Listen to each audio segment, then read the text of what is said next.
दवाइयां जो है ब्रांड नेम से ना लिख के उनके जेनरिक नेम से लिखेंगे। इसका मतलब है उनको दवाइयों का शॉर्ट लिखना है, ना कि कोई ब्रांड लिखना है। इससे क्या होगा कि कुछ बहुत सारे डॉक्टर जो ऐसी प्रैक्टिस कर रहे हैं जिसको मेल प्रैक्टिस बोलते हैं, जिसमें दवाइयों को हम लोग ब्रांडेड दवाइयां लिखते हैं या दवाइयों को ब्रांडेड के नाम से लिखते हैं, तो उससे क्या होता है हम किसी कंपनी को फेवर कर रहे होते हैं और उससे वो कंपनियां भी कहीं ना कहीं डॉक्टरों को इनडायरेक्टली डायरेक्टली लालच देके अपनी दवाइयों का नाम लिखवा के अपने बिजनेस को बढ़ावा देते हैं। तो कहीं ना कहीं ये पेशेंट के हित में नहीं है। तो जो नई गाइडलाइंस है उसके अनुसार हर डॉक्टर को जेनरिक फॉर्म, मतलब आपको शॉर्ट नेम लिखना है और डॉक्टर के पास लिखने के बाद जब मरीज के पास एक चॉइस रहेगी, वो जेनरिक में सस्ती दवाइयां भी ले सकता है और पेटेंट महंगी दवाइयां भी ले सकता है।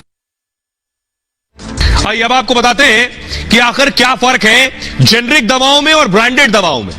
दोनों में क्या फर्क है ये आप देख रहे हैं। ये है जेनरिक दवा जो सस्ती होगी और ये है ब्रांडेड दवा जो महंगी होगी। कीमत में ये फर्क है, जेनरिक सस्ती मिलेगी और ब्रांडेड महंगी मिलेगी। मूव कीजिए इसे आगे प्लीज।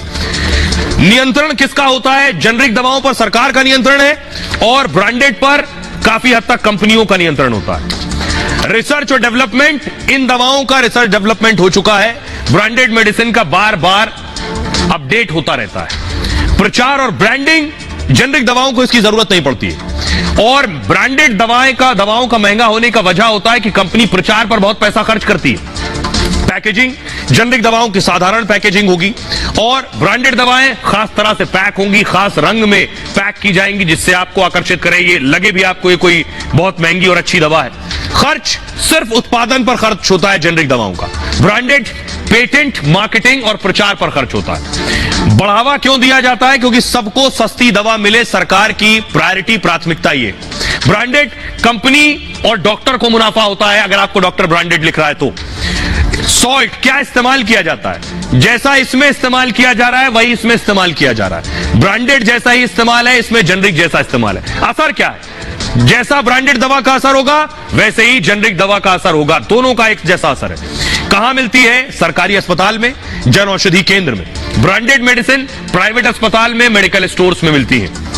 अब आपको बताता हूं कि असर बराबर है लेकिन कीमत डबल है।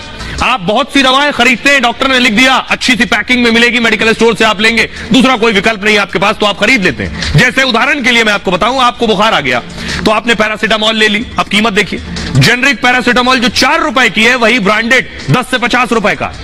दूसरी दवा देखिए, एंटीबायोटिक सेफेक्सम, जेनरिक 44 रुपए की है और ब्रांडेड 100 से 150 रुपए में मिलेगी आपको, यानी दुगने से ज्यादा। एंटीबायोटिक सिप्रोफ्लॉक्सेसिन, जेनरिक 15 रुपए की और ब्रांडेड 60 से 110 रुपए की मिलेगी। यह है मल्टीविटामिन, जेनरिक 25 रुपए और 4 गुना ज्यादा कीमत पर, उससे भी ज्यादा ब्रांडेड है, देखिए 110 से 170 रुपए।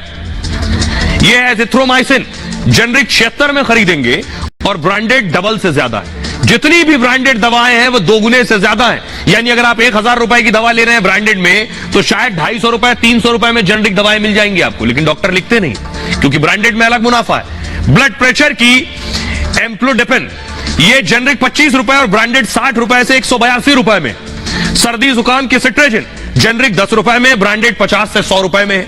गैस की पिंटॉप, जेनरिक 25 रुपए, ब्रांडेड देखिए जरा, दुगनी भी है, 3 गुनी भी है, 4 गुनी भी है और 5 गुनी भी है। यह है मार्जिन। अब आप अंदाजा लगाइए कि इस ब्रांडेड दवा के खेल में कितना मुनाफा है, कितनी कमाई है। क्यों डॉक्टर लिखते हैं, क्यों मेडिकल स्टोर वाले लिखते हैं, आप बखूबी समझ सकते हैं। लेकिन अब डॉक्टर लिखेगा तो रजिस्ट्रेशन निलंबित हो जाएगा। एक अच्छी खबर आजादी की पूर्व संध्या पर यह है कि चंद्रयान लॉन्च हो चुका है। चंद्रयान पहुंचेगा 23 अगस्त को चांद पर, लेकिन उससे पहले भारत ने तैयारी कर ली है सूरज की भी। चांद के बारे में तो पता चलेगा लेकिन सूरज पर भी अगला यान भेजा जाएगा। अगली तस्वीर दिखाइए, यह है सूरज।